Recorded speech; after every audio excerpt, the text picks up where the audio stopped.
Hello students, आज हम class 12 chemistry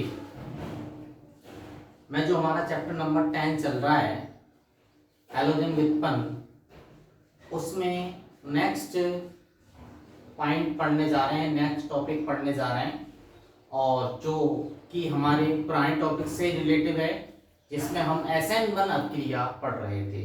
SN1 अपक्रिया को हमने एक एग्जाम्पल के द्वारा आपको समझाया था, उसकी क्रिया विधि कंप्लीट करवाई थी। अब हम जो नेक्स्ट बिंदु पढ़ने जा रहे हैं वो है हमारा SN1 अपक्रिया के प्रति SN1 अपक्रिया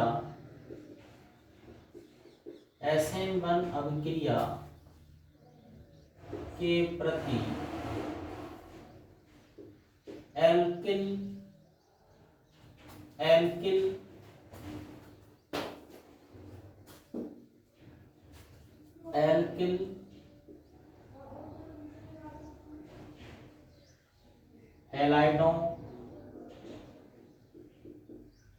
एल्किल हैलाइडों की क्रियाशीलता का क्रम, ये हमें समझना है। SN1 अपक्रिया के प्रति एल्किल हैलाइडों की क्रियाशीलता का क्रम, ठीक है, क्या होता है वो हमें समझना है। तो मैं आपको बता दूं ये क्रम किस आधार पर निर्धारित किया जाता है, ठीक है। तो देखिए, आपने देखा, मैं आपको समझाऊं थोड़ा सा।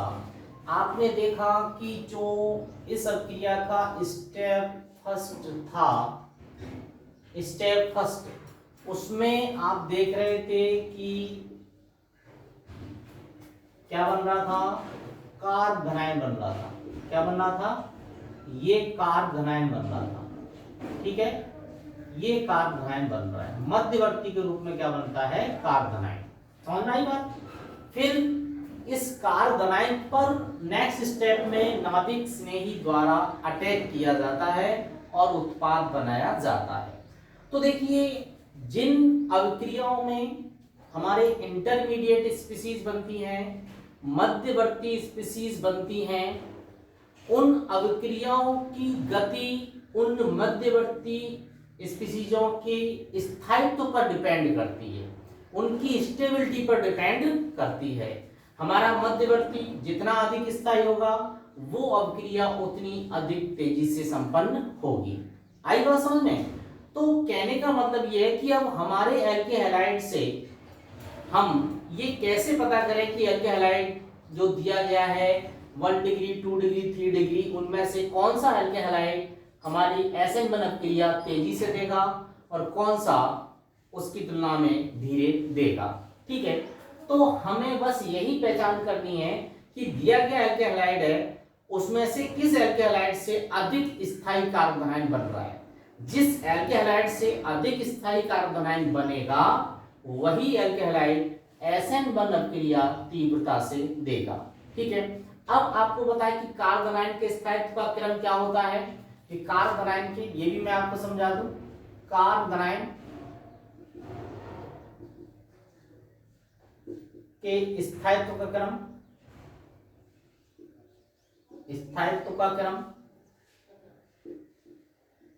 क्या होता है। 3 डिग्री सबसे ज्यादा स्थायी होता है, फिर 2 डिग्री और फिर 1 डिग्री, सही है ये वाला। और मैं इससे कह दूं फिर ये हमारा मैथिल कार्ब धनायन होता है।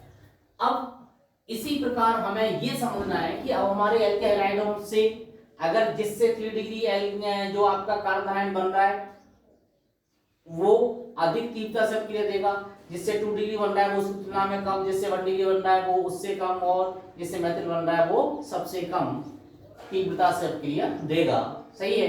तो अब इसी आधार पर हमारे एल्के हैलाइडों के जो हम कह सकते हैं क्रियाशीलता का क्रम, एल्किल हैलाइडों की क्रियाशीलता का क्रम क्रियाशीलता का क्रम क्या होगा? कौन सा सबसे ज्यादा देगा? 3 डिग्री, फिर कौन सा 2 डिग्री, फिर कौन सा 1 डिग्री, और फिर हमारा अंत में CH3X। ये क्रम होगा। यानी 3 डिग्री एल्केन हैलाइड SN1 अभिक्रिया तीव्रता से देंगे, ठीक है, सबसे तीव्रता से देंगे। क्यों? क्योंकि इससे बना जो एल्केन बना हुआ एल्केलाइड है वो 3 डिग्री एल्केलाइड होता है, जो सबसे अधिक स्थायी होता है। तो इस तरीके से हमने इन पॉइंटों को समझा। यानी अगर हम SN1 अभिक्रिया के प्रति क्रियाशीलता को बताएंगे तो हम वहां कार्बन आयन के स्थायित्व के आधार पर बताएंगे।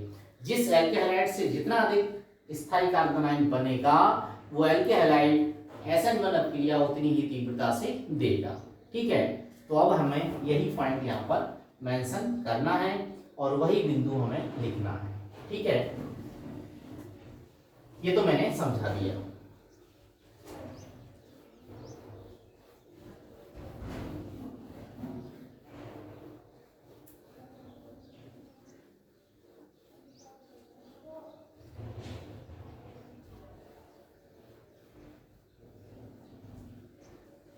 अब हमें यहाँ पर जो पॉइंट लिखने हैं वो क्या है? क्या लिखना है? SN1 अभिक्रिया में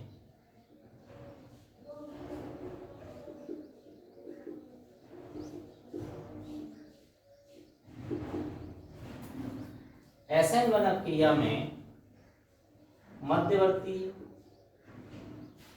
मध्यवर्ती मध्यवर्ती कार्बनाइन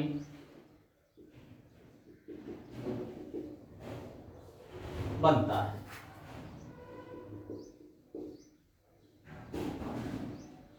क्या बनता है? मध्यवर्ती कार्बनाइन बनता है। क्या बनेगा भाई? मध्यवर्ती क्या बनता है? कार्बनाइन बनता है, ठीक है। अब हमें अगला पॉइंट समझाना है। जिस एल्केन हैलाइड से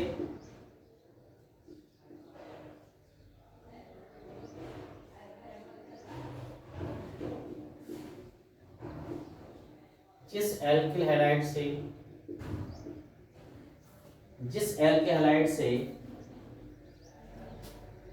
सॉरी, इससे पहले मैं एक लाइन लिखवाऊं। एल्केन हैलाइड की क्रियाशीलता एल्किल हैलाइड की क्रियाशीलता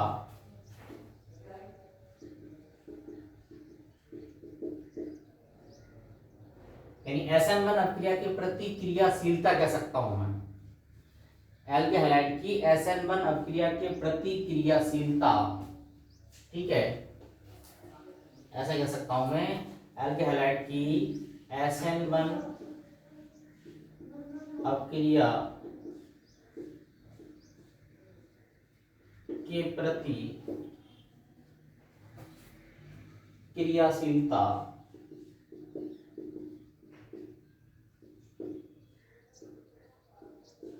इससे बने कार्बनाइन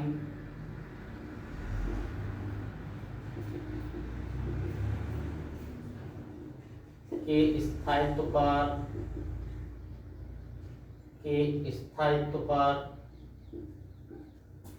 निर्भर करती है।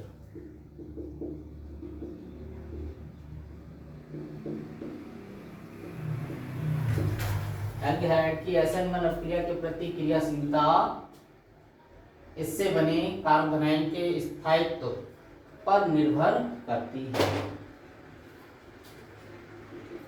ये चीज याद रखनी है। किस पर डिपेंड करेगी?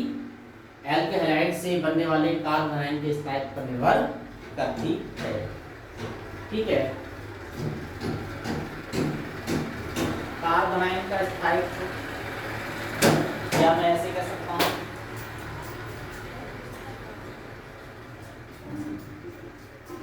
जिस एल्किल हैलाइड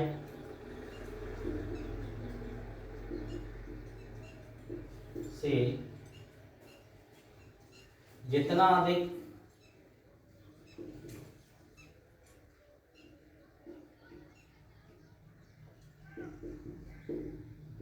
स्थायी, जिस एल्केहलाइड से बने, ऐसे लिख सकता हूं, जितना अधिक स्थायी कार्बोनाइल बनता है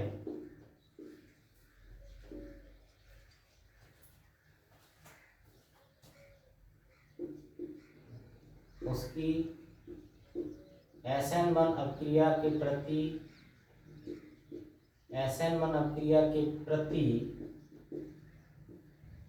क्रियाशीलता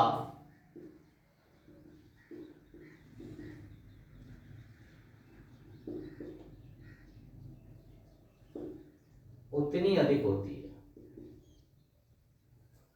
उतनी अधिक होती है। ठीक है, उतनी अधिक होती है, याद रखना है। जिस एल्केलाइड से जितना अधिक स्थायी कार्बोनाइल बनता है उसकी SN1 अपक्रिया के प्रति क्रियाशीलता उतनी अधिक होती है। ये पॉइंट हमें याद रखना है। इसके बाद हम अगले बिंदु पर आते हैं। कार्बोनाइल के स्थायित्व का क्रम क्या होता है?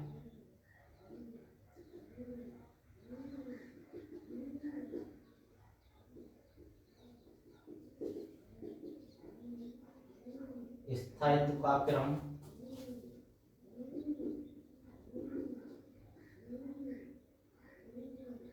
निम्न होता है।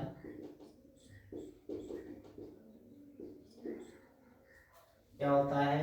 3 degree, 2 degree, 1 degree, CH3 plus. ठीक है,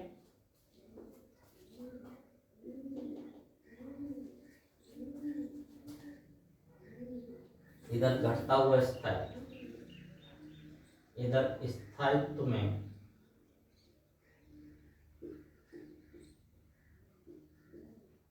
कमी आती है। ठीक है, तो एल्केहलाइड की क्रियाशीलता का क्रम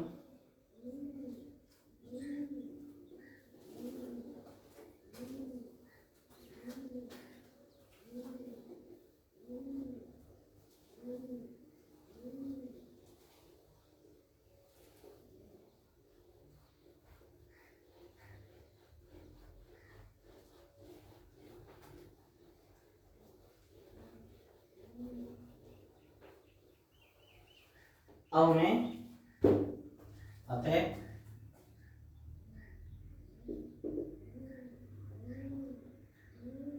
SN1 अपक्रिया के प्रति एल्किल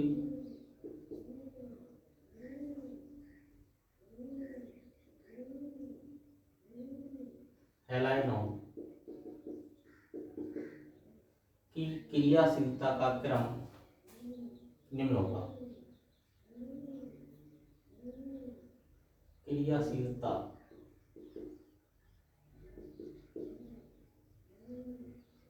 का क्रम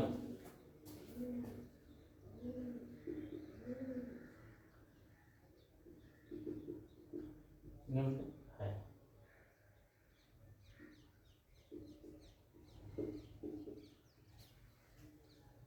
तो कौन सा होगा? देखो,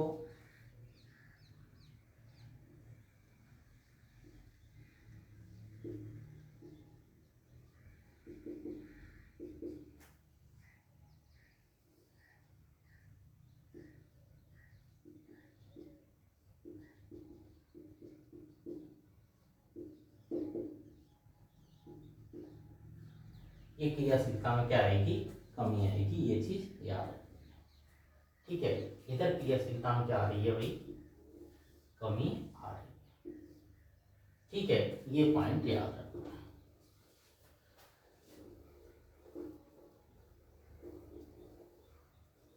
ठीक है, इसको कैसे समझ सकते हैं इसका हम एग्जाम्पल भी दे सकते हैं। ठीक है, इसका एग्जाम्पल हम अच्छे से दे सकते हैं कि कौन सा एग्जाम्पल यहाँ सही रहता है।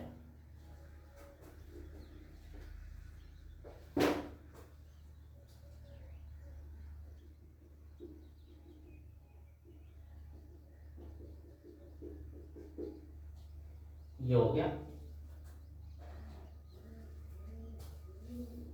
मान लो ये है, इनको अरेंजमेंट करवाएं, इस टाइप के को हम अरेंजमेंट करवाएं तो क्या होने वाला है वो हमें समझना है।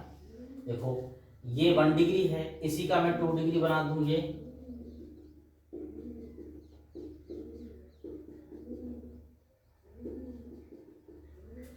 ठीक है, इसी का ही मैं 3 डिग्री बना दूं।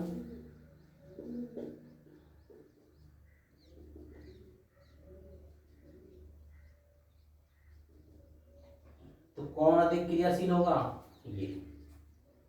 ठीक है, ये हमारा 1 डिग्री है और ये 2 डिग्री है और ये क्या है, 3 डिग्री है। तो इधर क्रियाशीलता में क्या होगी, वृद्धि। देखो ये ना सोचे कि मैंने ऐसे लिखा है, ये तो याद रखने के लिए लिखा है। मैं 3 डिग्री को पहले लिख सकता था, लेकिन मुझे ऐसे अरेंजमेंट करने को दे दिया तो मैं ऐसे अरेंजमेंट कर सकता हूँ। ठीक है, ये 1 डिग्री है, ये 2 डिग्री है और ये क्या है, 3 डिग्री है। अब x की जगह हम सेम लगा दें, सेम परमाणु लगा दें। ठीक है, x की जगह कोई भी सेम परमाणु हो सकता है। ठीक है, जैसे यहाँ क्लोरीन क्लोरीन क्लोरीन, वहाँ ब्रोमीन ब्रोमीन ब्रोमीन हो सकता है। इस तरीके से ये हमें पता होना चाहिए। सही है, इस तरीके से हम समझ सकते हैं। ठीक है, कब इसमें हाइड्रोजन परमाणु क्या है, समान है। यहाँ याद रखना है, यहाँ हाइड्रोजन परमाणु क्या है, समान। या तो क्लोरीन क्लोरीन जुड़ा है, या ब्रोमीन ब्रोमीन जुड़ा है, या आयोडीन आयोडीन जुड़ा है। इस तरीके से समझना है।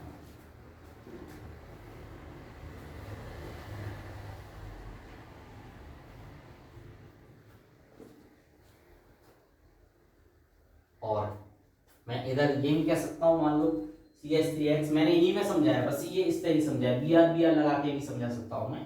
ठीक है, जैसे और इससे पहले लिखना चाहूँ तो क्या लिख सकता था मैं, तो CH3X लिख सकता था, यहाँ CH3 CH2 लिख सकता था। तो एक ही बात है, इसको कोई ज्यादा डीपली नहीं लेना, बस हमें ध्यान देना है। इस तरीके से मान लो ये अरेंजमेंट आ गया, अब इसको अरेंज करना है हमें, तो इसको अरेंज करके कैसे लिखना है वो आप समझ रहे हो। ठीक है, 1 डिग्री 2 डिग्री 3 डिग्री। इधर क्रियाशीलता में क्या आ रही है, इधर क्रियाशीलता में आ रही है वृद्धि हो रही है, इधर है ना। यहाँ क्रियाशीलता में वृद्धि हो रही है इधर। ठीक है, क्योंकि 3 डिग्री वहां पर है। इस तरीके से हम इसको समझा सकते हैं। अब हम अगले बिंदु पर चलते हैं, जो आपको यहाँ समझना है। अब इसमें x परमाणु तो क्या था भाई, समान था, तब हमने इसको समझ लिया। ठीक है, यहाँ x परमाणु क्या था, समान था। अब अगला किस पर डिपेंड करता है, तो मैं आपको बता दूं, दूसरा पॉइंट, यदि एल्किल समूह समान हो तो RX की SN1 अभिक्रिया के प्रति एल्किल समूह समान लिखना है ना, एल्किल समूह समान, एल्किल समूह समान हो।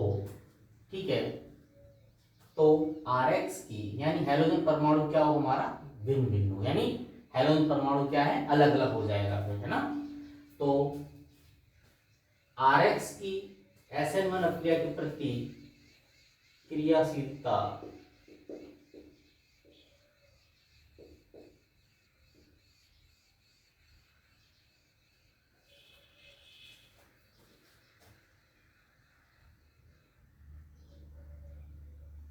का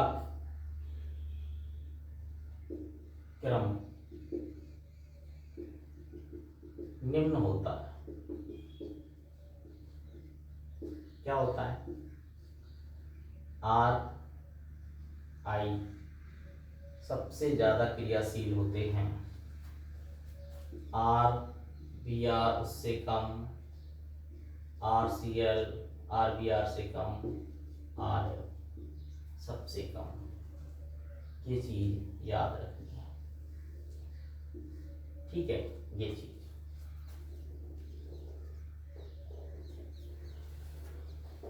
समझ पा रहे हैं?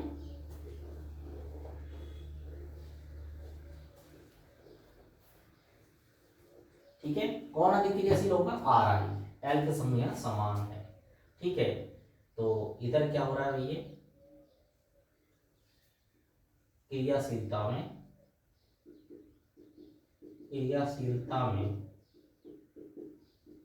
क्या आ रही है भाई? कमी आ रही है। यदि एल के समूह समान हो तो एल के हैलाइड यानी आर एक्स की SN1 अभिक्रिया की प्रतिक्रियाशीलता का क्रम निम्न होता है। ये हो गया, ठीक है। ऐसा क्यों होता है? तो याद आ रहा होगा CX बंध जिसमें भाई स्टेप फर्स्ट में CX बंध टूटता है। समझ में आ रही बात? क्या टूटता है? देखो CX बंध। अब जिस एल्केहाइड में CX बंध की ऊर्जा सबसे कम होगी वो SN अभिक्रिया तीव्रता से देगा, यानी उसमें जो CX बंध है उतनी आसानी से टूट जाएगा और कार्बन आयन आसानी से बन जाएगा। अब यदि CX बंध की लंबाई क्या है? कम है, यानी बंध वियोजन ऊर्जा अधिक है, तो CX बंध आसानी से नहीं टूटेगा, अर्थात जो हमारा निकलने वाला लीविंग ग्रुप है, जो हैलाइड आयन है, वो आसानी से नहीं निकल पाएगा। जब नहीं निकल पाएगा तो अभिक्रिया उतनी तीव्रता से नहीं होगी। तो यहां भी हमें वही पॉइंट मेंशन करना है, ठीक है। यानी हम लिख सकते हैं यहां पर ऐसा क्यों होता है। जैसे मैं अब इसका एग्जांपल भी अब आपको दे दूं इस तरीके से। कोई भी है, मान लो ये है CH3I है, CH3Br है, CH3Cl है और CH3 क्या है? L है, ठीक है। तो हमारी जो यहाँ क्रियाशीलता किस पर डिपेंड कर रही है? लीविंग ग्रुप पर डिपेंड कर रही है, अवशिष्ट समूह पर या निकलने वाले हैलाइड आयन पर निर्भर कर रही है, ठीक है। ये चीज याद रखनी है हमें, ठीक है। ये एग्जांपल हो जाता है हमारा। तो इस तरीके से इसको हम याद कर सकते हैं, ठीक है। अब मैं आगे इसके आपको समझा रहा हूं।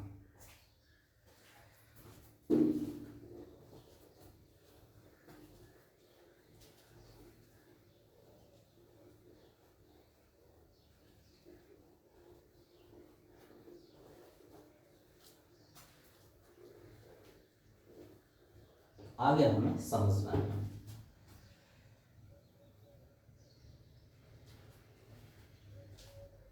हम कह सकते हैं जिस एल्केन हैलाइड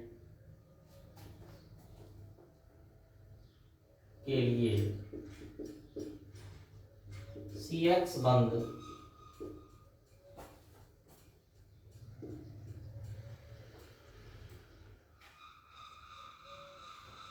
की वियोजन ऊर्जा, बंध वियोजन ऊर्जा जिस एल्केन के लिए CX बंध की वियोजन ऊर्जा, CX बंध की वियोजन ऊर्जा, मैं यहाँ बंध की जगह वियोजन ऊर्जा लिख सकता हूँ। वियोजन ऊर्जा, CX बंध की वियोजन ऊर्जा जितनी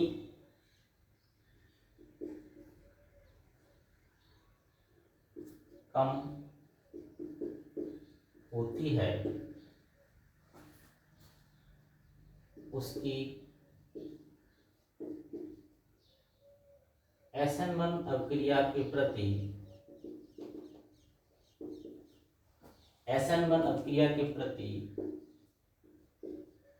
क्रियाशीलता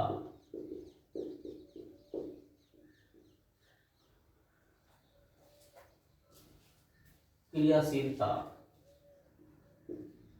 उतनी अधिक होती है।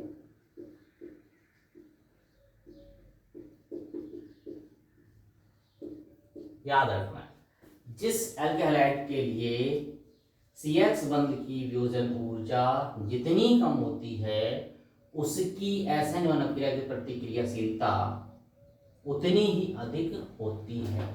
यानी हमारी RX की जो क्रियाशीलता है, यानी CX की जो CX है हमारा, इसकी अगर BE ग्रोथ कर रही है, CX की बॉन्ड एनर्जी अगर क्या कर रही है, ग्रोथ कर रही है, यानी बढ़ रही है, ठीक है, या हम कह रहे हैं घट रही है यहाँ पर, तो जो क्रियाशीलता है, क्रियाशीलता RX की क्रियाशीलता, RX की क्रियाशीलता क्या हो रही है, बढ़ रही है। यानी हम ये कह सकते हैं एल्कहलाइड की क्रियाशीलता दो पॉइंटों पर डिपेंड करती है, ठीक है, किस किस पर, एक तो हम कह सकते हैं कार्ब धनायन के स्थायित्व पर, दूसरी किस पर, CX बंध की ऊर्जा पर, ठीक है, इस तरीके से। अब हम कह सकते हैं RI के लिए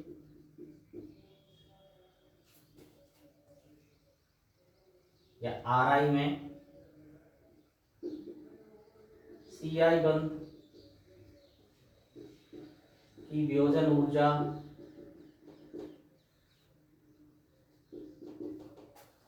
सबसे कम है,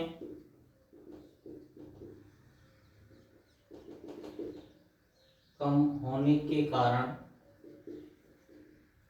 सबसे कम होने के कारण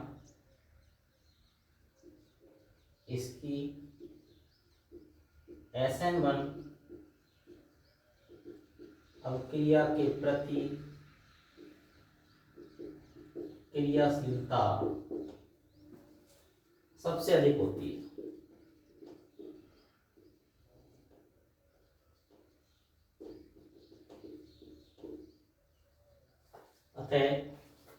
अर्थात I- सबसे अच्छा लीविंग ग्रुप है,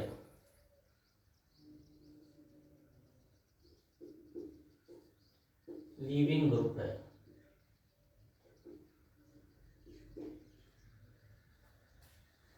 अवशिष्ट समूह कह सकते हैं हम इसको, अवशिष्ट समूह,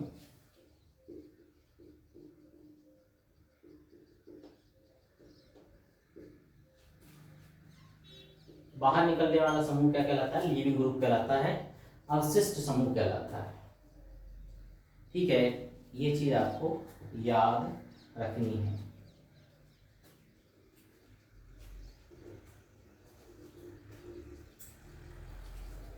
ठीक है, तो अब हम इसका निचोड़ निकाल लें एंडिंग में।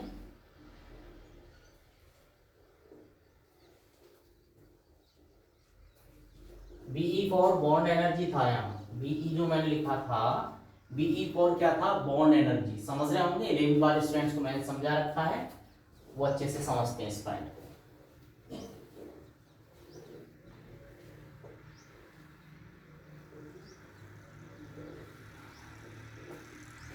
तो अब हमने एक निचोड़ निकाल लिया कि RX की क्रियाशीलता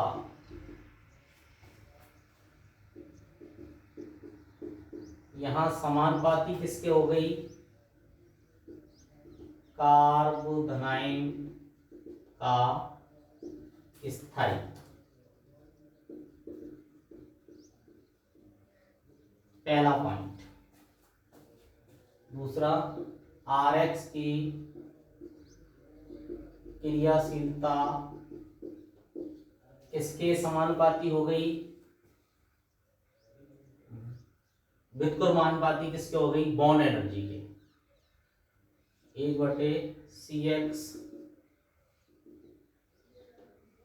बंध ऊर्जा।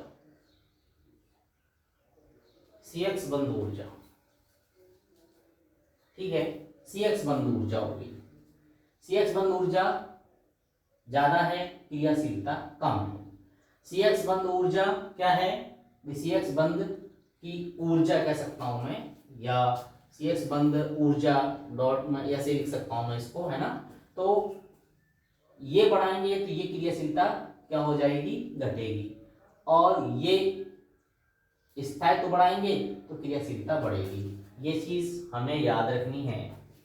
इसके लिए SN1 अभिक्रिया के लिए ये पॉइंट याद रखना है, ठीक है। क्रियाशीलता का क्रम बहुत पूछा जाता है एग्जाम में, हम उसको क्लियर कर सकते हैं। तो इस तरीके से शॉर्ट टर्म में भी हम समझ सकते हैं जो मैंने आपको लिखवाया है, ठीक है। इसको हम शॉर्ट टर्म में भी समझ सकते हैं, ठीक है।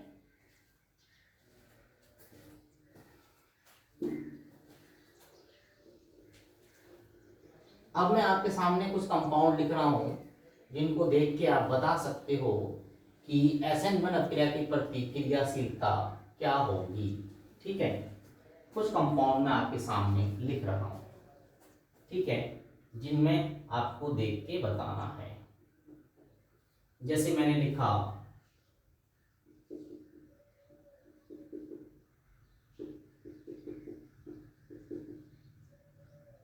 यहां, मान लो मैंने लिख दिया Br, ठीक है। दूसरा कंपाउंड लिख दिया मैंने ये,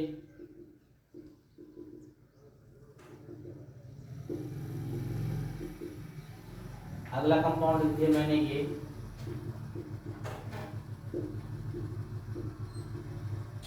अगला मैंने लिख दिया ये,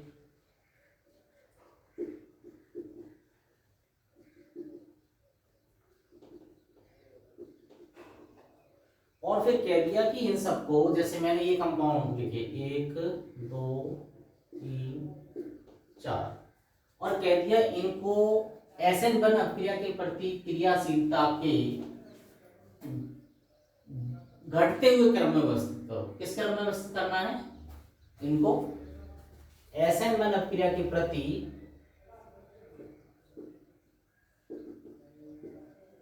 अभिक्रिया के प्रति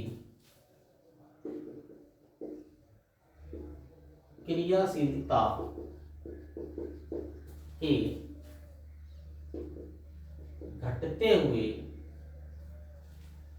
हुए क्रम में व्यवस्थित करो, ठीक है। इनको घटते हुए क्रम में व्यवस्थित करना है। तो हमें दिमाग कहाँ दौड़ाना है? हमें ये देखना है कि दिए गए यौगिक जो हैं, एल्केहाइड जो हैं, उनमें 1 डिग्री कौन सा है, उनमें 2 डिग्री कौन सा है, उनमें 3 डिग्री कौन सा है, ठीक है। ये हमें पहले दिमाग दौड़ाना है। तो देखो ये कौन सा है? 1 डिग्री, 1 डिग्री से भी यार जुड़ रहा है। ये कौन सा है? 1 डिग्री, क्योंकि 1 डिग्री से जुड़ रहा है। ये कौन सा है? 2 डिग्री। ये कौन सा है? 3 डिग्री। सही है, ये चीज हमने समझ ली। 1 डिग्री एल्केहाइड है, ठीक है। ये कौन सा है? 1 डिग्री, ये भी 1 डिग्री, ये 2 डिग्री और ये 3 डिग्री। ये हैं सारे, समझ रहे हैं आप? तो अब 1 डिग्री हमारे पास 2 हो गए। कौन से हो गए? 2, ठीक है। 1 डिग्री हमारे कितने हो गए?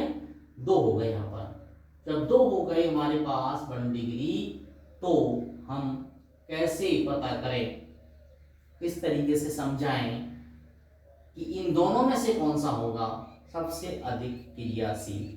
तो देखो ये कार्बोनाइन इससे बनेगा, इससे भी कार्बोनाइन बनेगा, लेकिन देखो कार्बोनाइन का स्थायित्व कैसे समझ में आता है, कैसे हम समझ सकते हैं कार्बोनाइन के स्थायित्व को, ठीक है। इससे कौन सा बनने वाला था? पहले वाले से CH3 CH2 CH2 CH2 plus, इससे कौन सा बनने वाला था? CH3 CH CH3 CH2 plus. देखो ये बनने वाला है, ठीक है ना, इससे ये बनने वाला है।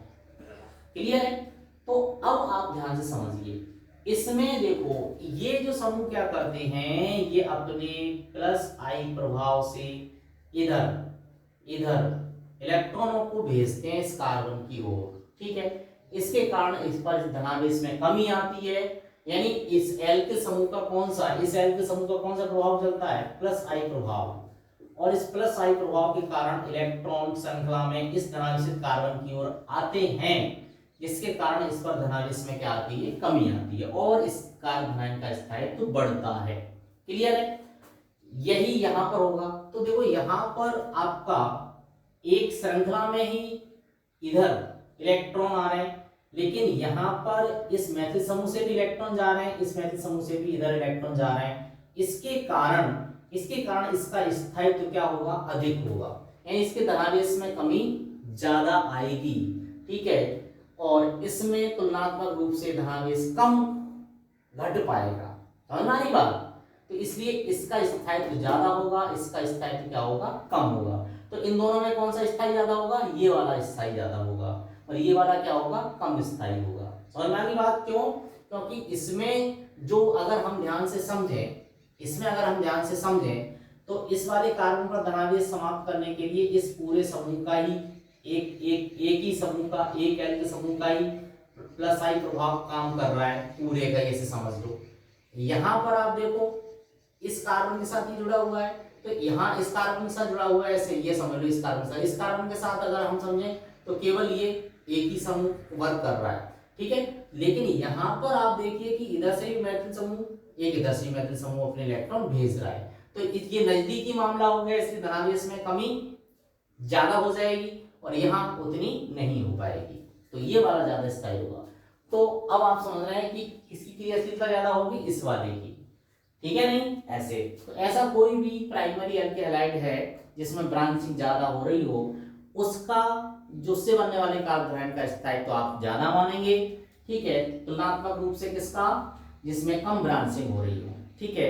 बशर्ते एल्केन जो आपका हम कह सकते हैं जो एल्किल समूह है वो एक जैसे होने चाहिए, ठीक है नहीं? ये चीज एक जैसे का मतलब यहाँ 1 degree alkane halide 1 degree alkane halide होना चाहिए, यानी जो सॉरी एल्केन हैलाइड एक जैसे होने चाहिए, 1 डिग्री 1 डिग्री। अब 1 डिग्री में अगर कार्बन परमाणु की संख्या समान है, लेकिन जिस एल्केन हैलाइड में ब्रांचिंग ज्यादा हो चुकी है उसको हम SN1 अपक्रिया के प्रति अधिक क्रियाशील मानेंगे, सही है।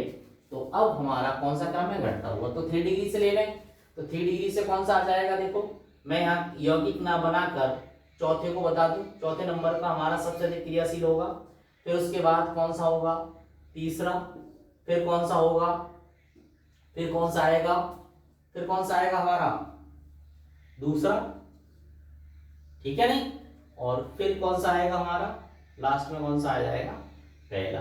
तो ये क्रम हो जाएगा इसका क्रियाशीलता का घटता हुआ क्रम हो जाएगा।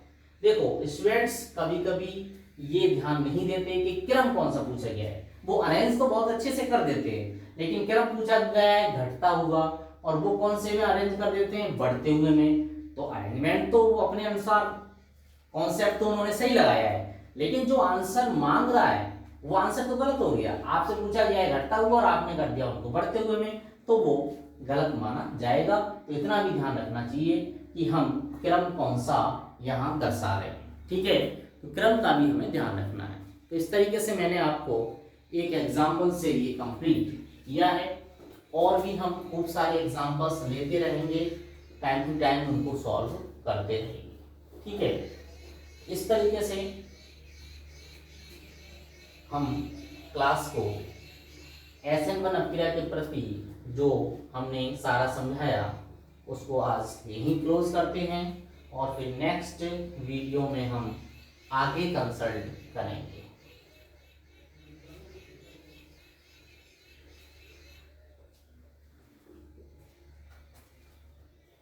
अब मैं यहाँ पर कुछ क्वेश्चन दे रहा हूँ, उन क्वेश्चन को आप घर जाके सॉल्व करेंगे, ठीक है।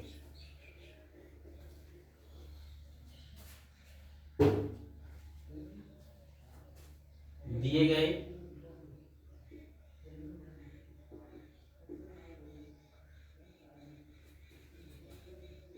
यौगिकों के युग्मों में से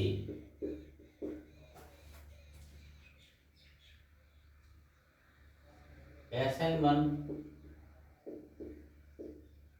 अक्रिया के प्रति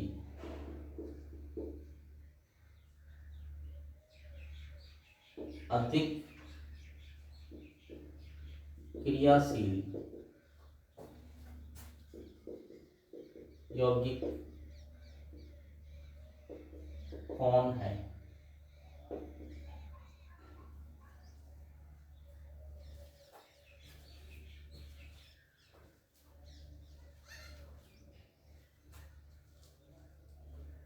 देखो पहले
ये आपको सॉल्व करके लाने हैं, समझने हैं और क्यों भी हैं ये भी समझाना होगा, कारण भी लिखना है। ठीक है, कारण भी आपको समझाना है। आज क्लास को यहीं पर क्लास को आज यहीं इसको क्लोज करते हैं। कल नेक्स्ट इसके आगे का हम पढ़ेंगे।